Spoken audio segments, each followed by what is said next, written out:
اکثر ہم سب کا ایک خواب ہوتا ہے کہ اپنے کسی شوق، کسی پسندیدہ کام کو ایک بزنس میں بدل دیا جائے۔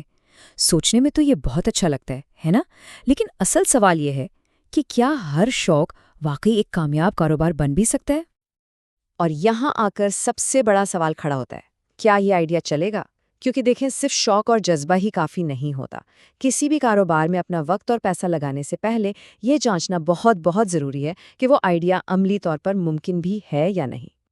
اچھا، اس پورے عمل کو سمجھنے کے لیے چلیں ایک حقیقی مثال دیکھتے ہیں۔ ہم یارن ڈائریز 1.0 نام کے ایک چھوٹے سے گھر سے چلنے والے کاروبار کا تجزیہ کریں گے۔ یہ انسٹاگرام پر ہاتھ سے بنی کروشے کی چیزیں بیچتے ہیں۔ ہو سکتا ہے اس کے بانی نے اسے اپنے سفر کا پہلا ورژن سمجھا ہو، اسی لیے نام میں 1.0 ہے۔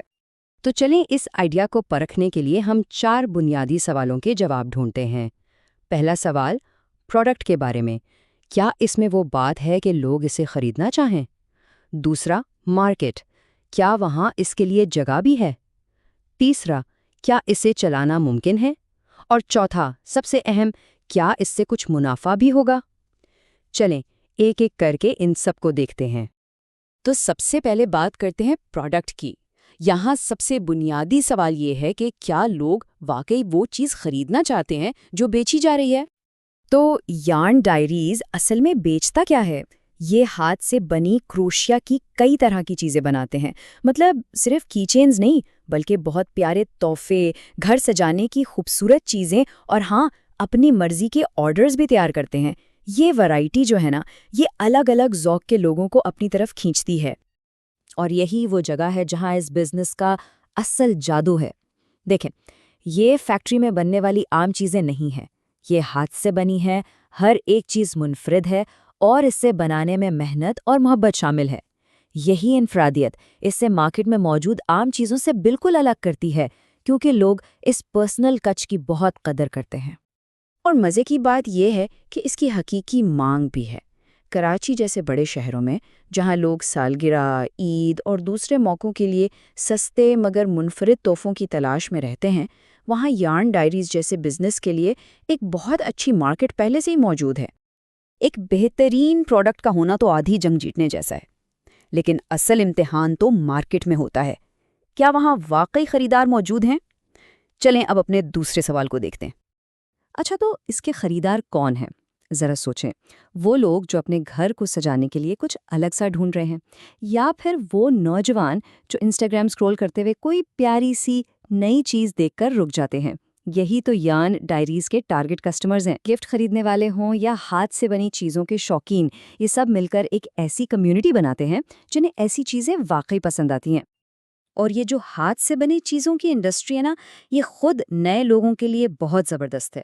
کیوں؟ کیونکہ اس میں شروع میں زیادہ پیسے نہیں لگانے پڑتے، اور انسٹاگرام جیسے پلیٹ فارمز پر آپ لاکھوں لوگوں تک مفت میں پہنچ سکتے ہیں۔ اس سے بزنس شروع کرنا کافی آسان ہو جاتا ہے۔ تو ٹھیک ہے، پروڈکٹ بھی اچھا ہے، مارکیٹ بھی ہے، لیکن کیا ایک انسان اکیلے یہ سب کچھ سنبھال سکتا ہے؟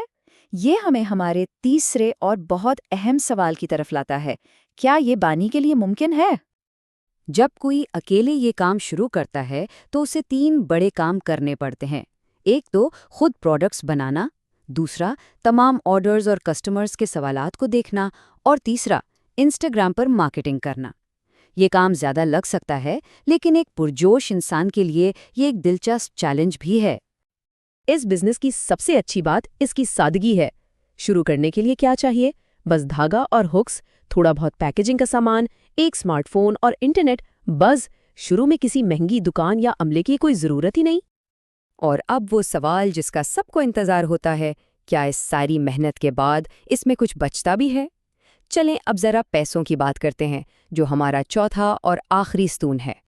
یہاں سب سے بڑا فائدہ یہ ہے کہ بزنس شروع کرنے کی لاگت نہ ہونے کے برابر ہے۔ اس کا مطلب یہ ہے کہ کوئی بھی باصلاحیت شخص بہت کم رسک کے ساتھ اپنے خواب کو حقیقت میں بدلنے کی کوشش کر سکتا ہے۔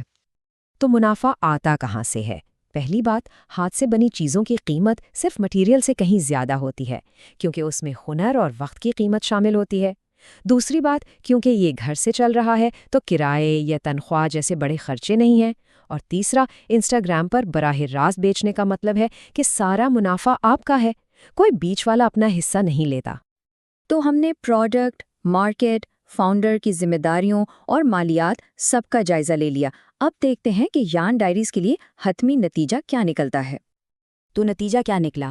ہمارے تجزیے کے مطابق یہ آئیڈیا نہ صرف قابل عمل ہے بلکہ کم رسک اور اچھے منافع کی صلاحیت کے ساتھ کامیابی کے لیے بالکل تیار نظر آتا ہے۔ تو اس پورے تجزیے سے سیکھنے والی سب سے اہم بات یہ 4 سوالوں کا فریم ورک ہے۔ اگلی بار جب کوئی بڑا آئیڈیا ذہن میں آئے تو اس چیک لسٹ کو ضرور استعمال کریں۔ خود سے پوچھیں، کیا لوگ اسے چاہیں گے؟ کیا مارکیٹ میں جگہ ہے؟ کیا یہ کرنا میرے لیے ممکن ہے؟ اور کیا اس سے منافع ہوگا؟ تو اپنے بڑے خواب کی طرف پہلا قدم کیا ہوگا؟ اور اس فریم ورک کو استعمال کرتے ہوئے اپنے آئیڈیا کے بارے میں وہ سب سے پہلا سوال کون سا ہوگا جو آپ پوچھیں گے؟